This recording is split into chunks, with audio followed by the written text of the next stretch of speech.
আলহামদুলিল্লাহিল্লাযী আওজাদানা ওয়া নাম ওয়া জালাদি ওয়া যুলা ওয়া খালাকাল্লাহুল কালাম ওয়া সালাতু ওয়া সালামু আলা আলাইহি ওয়া আদামু আবুল বাসার ওয়া সাল্লামু আলাইহি হাজার ওয়া সাদরা বিহি তালওয়াতার শাকার কাবার ওয়া সাহাদু লা ইলাহা ইল্লাল্লাহু মাবুদ واشهد ان محمد رسول الله محبوب وبعده فاعوذ بالله من الشيطان الرجيم ببركات بعظمت بنعمت بسم الله الرحمن الرحيم فاعوذ بالله من الشيطان الرجيم ببركات بعظمت بنعمت بسم الله الرحمن الرحيم ولا تهنوا ولا تحزنوا وأنتم الأعلون إن كنتم مؤمنين ألا إن أولياء الله لا خوف عليهم ولا هم يحزنون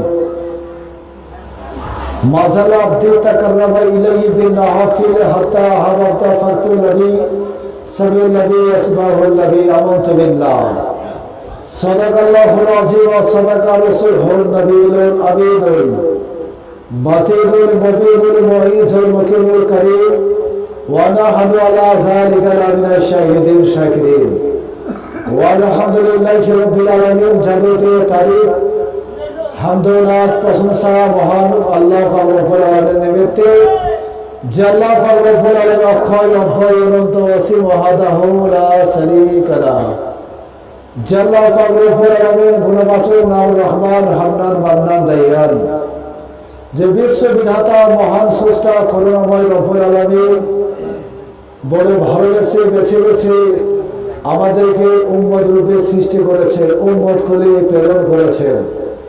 যে মহান আল্লাহ পাক রব্বুল আলামিন খালিক মালিকে কায়নাত বড় অশেষ রহমতের মধ্যে, বরকতের মধ্যে, যে বাড়িতে একটি মিলাদ শরীফে তথা জাসনে ঈদে মিলাদুন নবী সাল্লাল্লাহু আলাইহি সাল্লাতু তাসলিমের আয়োজন করেছে এবং সকল ব্যক্তিদেরকে নিমন্ত্রণ দাওয়াত করেছে।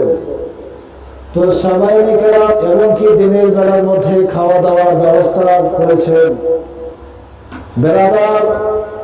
তো সকল ব্যক্তিরা আমরা এই বাড়ির মধ্যে হাজির বা উপস্থিত বা অংশগ্রহণ করেছি। তো সকলেই সেই আল্লাহ পাক রব্বুল আলামিনের জন্য শুকরিয়া আদায় করি। সকলে মিলে একই বাক্যে বলি আলহামদুলিল্লাহ।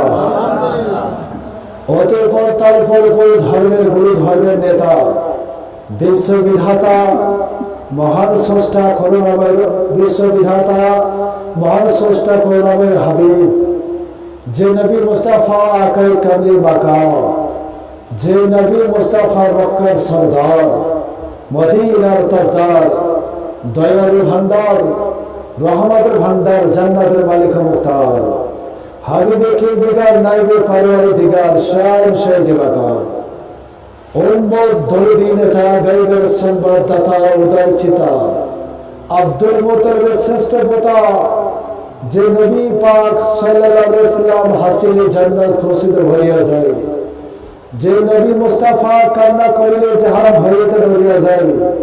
মদিনা হলো যে নবী দরবার, আর সেই নবীজি নিজের উম্মতদেরকে পান করাবেন হাউজে কৌসার। আর যে নবীজির বদনের পানি আর হযরতে আলীকে করে দিলেন জ্ঞানী, যে নবী শামসুদ দুহা, বদরুদ দুজা, সদরুল ওয়ারা, নুরুল হুদা, কাফরুল ওয়ারা, মুজবে জুলাম, জামুসিয়াম, মুসাফির ইমাম, সাহেব জোদ করম, মালিক হল্লি হরা মক্কি, সরদার মদিনা তাজদার, সৈয়দুল মুরসালিন, খাতামুন নবীন, আনিসুল গালিবিন, ওয়াহিবুল ফুকারাল ঘুরাবা, রাহমাতাল লিল আলামিন, নবী মুস্তাফা কে আলিমে মায়াকুল ওয়া মায়াকুলের খবরদাতা, জিন্দা নবী, হায়াতুন নবী, দার নবী, তেবের ছড়ি, মনে করে গুম্বাদে খাজরাপতি হাজরা নাজিমিনা বলছে উচ্চ শ্রেণী ভক্তি হয়ে প্রাণ খুলে গলায় গলায় মিলে, কণ্ঠে কণ্ঠে মিলে, তালে তালে মিলে, সকলে মিলে বলে আল্লাহুম্মা আমিন।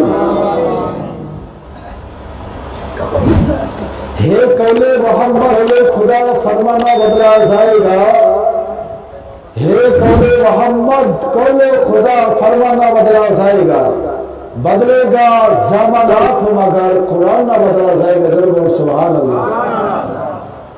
तू जिंदा है वो अल्लाह, तू जिंदा है वो अल्लाह, मेरे चश्मे आलम से छुप जाने वाले, निगाहे ओली में तासीर देखी, निगाहे ओली में तासीर देखी, बदलती तो किया हजारों तकदीर देखी। जो बोलो सुभान अल्लाह। सामान्य कराम बिरादर बाबाजी, বয়স্ক বৃদ্ধ কচিকাচা মুসল্লি বর্গবিন্দু সকল ব্যক্তি এবং পর্দার আড়াল হইতে মা ভগ্নীগণ, মা ও খালা সকলে অন্তরস্থল থেকে লজ্জাপতি হায়পতি স্নেহপতি মায়াপতি সকলকে অন্তরস্থল থেকে প্রেম সূত্রে সালাম জানাই। আসসালামু আলাইকুম ওয়া রাহমাতুল্লাহি তাআলা ওয়া বারাকাতুহু। বেরাদার সামাইনি کرام পবিত্র কোরআনুল কারীম হইতে খুতবার পরে পরে একটি অত্যন্ত আয়াতে কারিমা তেলাওয়াত করার অংশগ্রহণ করেছি। উক্ত আয়াতখানাকে সামনে রেখে কিছু হাদিস এবং কোরআনের বাণী আলোচনা করব ইনশাআল্লাহ তাআলা। মহান আল্লাহ পাক রব্বুল আলামিনের কাছে আরজ করি, নিবেদন করি, প্রার্থনা করি, আরজি করি, এই মহান আল্লাহ পাক রব্বুল আলামিন এই বাড়িতে, অনুষ্ঠানে, এই জায়গাতে যা কিছু বলবো, যা কিছু আলোচনা করব, যেন ঠিক ভাবে আলোচনা করতে পারি আর সেগুলো আমরা পরিপূর্ণর মধ্যে কাজে লাগাতে পারি। সামাইনে কেরাম পবিত্র কোরআনুল কারীম বলছেন, ওয়ালা তাহিনু ওয়ালা তাহজানু ওয়া আনতুমুল আলাউনা ইন কুনতুম মুমিনিন। তোমরা নিরাশ হয় না, তোমরা নিরাশ হয় না, তোমরা ভেঙে পড়ো না, তোমরা হতভাগ্য হয় না, কিন্তু পবিত্র কোরআনুল কারীম বলছে তোমরা নিরাশ হয় না। যেটা যে জিনিসটাকে করতে কোরআন বারণ করছে, কিন্তু সেটা জিনিসের প্রতি আমরা আমল দিই না, আমল করি না। পবিত্র কোরআনুল গ্রন্থ এমন কোন গ্রন্থ, এমন কোন পুস্তক, এমন কোন রশ্মি, এমন কোন বই, এমন কোন কিতাব দুনিয়ার মধ্যে এসেছে যে পবিত্র কোরআনুল কারীমের মতো সমতুল্য? কথা আবার বুঝতে পারছেন আপনারা সকলেই? এমন কোন গ্রন্থ, এমন কোন রশ্মি আর এমন কোন কিতাব দুনিয়ার মধ্যে আল্লাহ পাক রব্বুল আলামিন পাঠিয়েছেন যে কিতাবকে পড়তে গেলে চুমো খেতে হয়, যে কিতাবকে পড়তে গেলে গোসল করতে হয়, যে কিতাবকে পড়তে গেলে আদব করতে হয়, যে কিতাবকে পড়তে গেলে পরিষ্কার পরিচ্ছন্ন জামা কাপড় পরতে হয়, যে কিতাবকে পড়তে গেলে পরে মহব্বত ভালোবাসা রাখতে হয়, যে কিতাবকে পড়তে গেলে পরে আদব করতে হয়, যে কিতাবকে পড়তে গেলে পরে সম্মান করতে হয়। যদি কোনো একটা মাস্টারকে জিজ্ঞাসা করা হয়, আপনি তো অনেক বই পড়েছেন, আপনি তো অনেক ইংরেজি বই পড়েছেন, আপনি তো অনেক বাংলা বই পড়েছেন, আপনি তো অনেক সাবজেক্টের কিতাব পড়েছেন, ওই বইয়ের মধ্যে যদি আপনার লাথি লেগে গিয়েছে, ওই বইটাকে পড়তে পড়তে আপনি ঘুমিয়ে পড়েছেন, ওই বইটাকে পড়তে পড়তে আপনি মাথার কাছে রেখে দিয়েছেন, ওই বইকে পড়তে পড়তে বিছানার মধ্যে রেখে দিয়েছেন, আর ওই বইকে পড়তে পড়তে আলমারিতে রেখে দিয়েছেন, আর এমন একটা কিতাবুল্লাহ, আর এমন একটা কোরআনুল কারীম, আর এমন একটা কিতাব যে কিতাবের মধ্যে আল্লাহ পাক রব্বুল আলামিন বলছে, বান্দা রে, এই সারা জগতের মধ্যে যত রাইটার আছে, যত শিক্ষক আছে, যত উস্তাদ আছে, যত মাস্টার আছে, যত ডাক্তার ডাক্তার আছে, যত প্রফেসর আছে, যত ইঞ্জিনিয়ার আছে, প্রত্যেক ব্যক্তিরা তো তারা নিজের লাভের জন্য বই পড়ে, তারা তো নিজের ইনকামের জন্য বই পড়ে, তারা তো নিজের টাকা ইনকামের জন্য বই পড়ে, তারা তো নিজের অর্থ উপার্জন করার জন্য বই পড়ে। এমন কোন বান্দা আছে যে পবিত্র কুরআনুল কারীম একটা আয়াত যদি একটা অক্ষর যদি পড়া হয়, আমি মহান আল্লাহ পাক রব্বুল আলামিন কোন বান্দা যদি আলহামদুলিল্লাহ যদি পড়ে, একটি অক্ষর যদি কোন বান্দা যদি আলিফ যদি পড়ে, ওই বান্দার আমলনামার মধ্যে আমি তার 10টি নেকি লিখে দেব, আর ওই ব্যক্তির আমলনামার মধ্যে 10টি গুনাহকে আমি ক্ষমা করে দেব, আর 10টি দরজা তার জন্য আমি খুলে দেব। জোরে বলো সুবহানাল্লাহ। 10টি দরজা আমি খুলে দেব, কিন্তু সময় নাই, সময় নাই। এরপরে কি হোক, এরপরে কি দরকার, এরপরে কি লাভ? মুসলমান মানুষ কোরআন পড়তে জানি না, মুসলমান মানুষ মুখে দাড়ি নাই, মুসলমান মানুষ ইমানের অঙ্গ নাই, মুসলমান মানুষ নামাজের চিহ্ন নাই, মুসলমান মানুষ ইসলামিক লিবাস নাই। এই বিরাদার বাবজি এরকম অনেক আছে বিরাদার, যদি বলতে যাই বলতে বলতে সকাল পার হয়ে যাবে বিরাদার, কিন্তু বলা শেষ হবে না বিরাদার বাবজি। তো পবিত্র কুরআনুল কারীম আমরা পড়তে পড়তে সেটাকে মাথায় রেখে দিই, সেটাকে রাখি না, সেটাকে তাকে রেখে দিই, সেটাকেও আমরা তাকে রাখি না, সামাইনে খেলাম, তাহলে পারে সেটাকে আমরা উঁচু সম্মানের জায়গায় রাখি। সে বইটাকে পড়ার আগে আমরা উজু করি, আমরা আদব করি, আমরা চোখে মুখে আমরা চুম্বন লাগাই, তাকে বুকের মধ্যে আমরা সিনার মধ্যে আদব করি। হে বিরাদার সামাইন, আমি বলতে চাই সারা দুনিয়াতে সারা জগতের মধ্যে তো আরো অন্যান্য অনেক কিতাব বই পুস্তক ছিল, কিন্তু অন্যান্য বইদেরকে এত সম্মান দিল না, এত মর্যাদা দিল না, এত আদর কেউ করল না, উজু করে কোনো ব্যক্তি পড়ল না। তাহলে পারে পবিত্র কোরআনকে পড়তে গেলে আমাদের সম্মান করতে হয় কি হয় না বিরাদার? হয়। উজু করতে হয়, উজু করার প্রয়োজন, গোসল করার প্রয়োজন, না পাক থাকলে পাক হওয়ার প্রয়োজন। বিরাদার সবাই নাই খেলাম, তাহলে পারে ইসলাম এমন একটা ধর্ম, ইসলাম এমন একটা জিনিস, এই ইসলামের মধ্যে আপনি যদি সামান্য যদি কোরআন পড়তে চান, তাহলে যদি আপনাকে এত নিয়ম নীতি মানতে হয়, আর ইসলামের মধ্যে পরিপূর্ণভাবে যদি আমরা দাখিল হয়, তাহলে আমাদের কত নিয়ম মানতে হবে, কত সুন্নত মানতে হবে, কত রোজ মানতে হবে, কত ওয়াজিব মানতে হবে, কত মুস্তাহাব মানতে হবে, কত ভালো কাজগুলো আমাদেরকে মানতে হবে।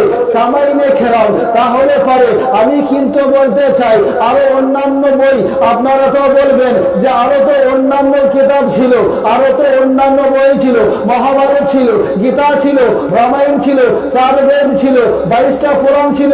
এ সমস্ত কিতাব, এ সমস্ত বইদেরকে, এ সমস্ত কোন জিনিসদেরকে এত সম্মান দিল না, কিন্তু কোরআনকে যদি কোনো ব্যক্তি, যদি কোনো মাতালো ব্যক্তি তার কাছে যদি রাখা হয়, সেই ব্যক্তি মুখের মধ্যে চুমো খাবে, সেই ব্যক্তি উজু করবে। যদি কোনো ব্যক্তি যদি মশার ব্যক্তি সে নামাজ পড়ে না, কিন্তু তাকে যদি সেই কোরআন শরীফ যদি সে পড়তেও না জানে, সেও সম্মান করবে, সেও মুখে চুমো খাবে, সেও আদব করবে। বিরাদার বড় উদ্দেশ্য হলো এত সম্মান কোথায়, এত সম্মান কে দিল? পবিত্র কোরআনকে জিজ্ঞাসা করুন, হে পবিত্র কোরআন তুমি বলো এত জায়গা তোমাকে কে দিল?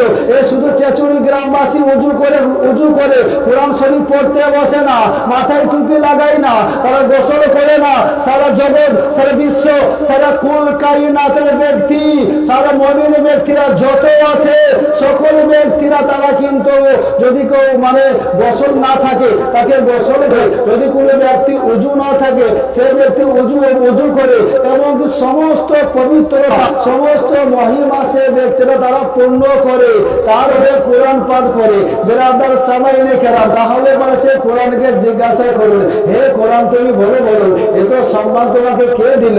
এত সম্মান তুমি কোথায় পেলে বলো? তখন পবিত্র কোরআন বলবে, হে বান্দা তোমরা শোনো, আমার কোনো সম্মান নাই, আমার কোনো ইজ্জত নাই, আমার কোনো মর্যাদা নাই, যে নবী মুস্তাফার উপরে কোরআনকে নাজিল করা হয়েছে, যে নবী পাক সাহিবুল্লাহ মাক্কি সরদার জান্নাতের মালিক মুখতার রাহমাতুল লিল আলামিন নবী মুস্তাফা, ওনার উপরে কোরআনকে নাজিল করা হয়েছে। ওনার সম্মানের মধ্যে আমার সম্মান যাবে, বলো সুবহানাল্লাহ। তাহলে বেরাদার বাবজি, পবিত্র কোরআনের যদি এত মর্যাদা হয়, তাহলে আমরা ইসলাম ধর্মকে আমরা হয়তো ঠাট্টাই মনে করি। ইসলাম ধর্মের থেকে আমরা মুমিন মুসলমান হয়ে আমরা মুসলমানের কাজই করি না। যেগুলি জিনিসগুলো করা দরকার প্রয়োজন, সেগুলো আমরা করতে চাই না বা করি না। সামাইনে কেরাম, এত টাকা লাগবে না, নেকি হবে, প্রচুর নেকি, পাহাড় সমতুল্য। যদি কোনো ব্যক্তি পড়তে নাও জানে, আর যদি ব্যক্তি পড়তে জানে, সে যদি তার পাশের সাইডে বসে শুনে, পড়নেওয়ালা যতটা নেকি পাবে, শুননেওয়ালা ততটা নেকি পাবে। তা আমাদের পড়নেওয়ালা ব্যক্তি নাই, শুননেওয়ালা ব্যক্তি নাই, এই অবস্থা। আমাদের মাঠে ঘাটে এথা ওথা, চার দোকানে অমুক না, আমাদের সময় পার হয়, সময়কে সময়, ঘন্টাকে ঘন্টা। আর মসজিদে গেলেই বারবার ঘড়ি দেখে আমরা কত বড় টাইম বাজছি, কত কোনো সময় আমাদের শেষ, টাইমের পরেই আমরা কে কোন দেখি, আর খবরই পাওয়া যাবে না। আর কোনো জায়গায় বলেন ঘন্টার পর ঘন্টা বসে থাকবে, কোনো ব্যক্তির জন্য বলেন সে ব্যক্তির জন্য বসে থাকবে, ওই মানুষটা অপেক্ষার জন্য। ওই মানুষটা আমাকে থাকতে বলেছে, 1 ঘন্টার জায়গায় যদি 2 ঘন্টা হয়, তবু মানুষ মাইন্ড করবে না, তবু মানুষ রাগ করবে না বেরাদার। আর মসজিদে যদি 2 মিনিট যদি লেট হয়, মানুষের বলা আরম্ভ বাজছে সময়। তা বেরাদার বাপ, ইসলাম ধর্মে আমরা আছি বটে, ইসলামের কে মানি না, সামাইনে কেরাম। তো পবিত্র কোরআন বলছে যে আলা তাহিনু ওয়ালা তাহজানু ওয়া আনতুমুল আলাউনা ইন কুনতুম মুমিনিন। তোমরা নিরাশ হয়ো না, তোমরা ভেঙে পড়ো না। শর্ত হলো একটা, জান্নাত তোমাদেরই হবে। জান্নাত কাফেরের জন্য আল্লাহ পাক তৈরি করেনি, ইহুদির জন্য তৈরি করেনি, বেদিনের জন্য আল্লাহ পাক জান্নাত তৈরি করেনি। আল্লাহ পাক জান্নাত তৈরি করেছে কার জন্য? বুঝতে পারছেন কথা? জান্নাত তৈরি করেছে কার জন্য? মুমিনের জন্য জান্নাত তৈরি করেছে। পবিত্র কোরআন বলছে যে শর্ত হবে একটা, তোমরাই বিজয়ী হবে, তোমরাই জান্নাতি হবে। শর্ত হলো তোমাদের একটা, কিন্তু তোমাদেরকে মুমিন হতে হবে। তাহলে এবার তো বলবেন মুমিন তো সবাই, এই মুমিন আবার কেমন করে মুমিন হবে? নামেই শুধু মুমিন বলে না, বাবা মুসলমান, তার মধ্যে মান এবং বোধ থাকে, তাকে বলে মুসলমান। মান বোধ আমাদের আশেপাশে, আমরা তো মুসলমান, তাই না? তো কি বলছে, মুসলমান যার মধ্যে মান এবং বোধ, বিবেক বুদ্ধি থাকে, তাকেই তো মুসলমান বলা হয়। তো সামাইনে কেরাম, তো এই সমস্ত জিনিস তো আমাদের নেই। তারপরে বেরাদার বাবজি, যে এই মাস চলছে রবিউল সানি মাস, রবিউল আখির, রবিউল সানি, অলিদের মাস।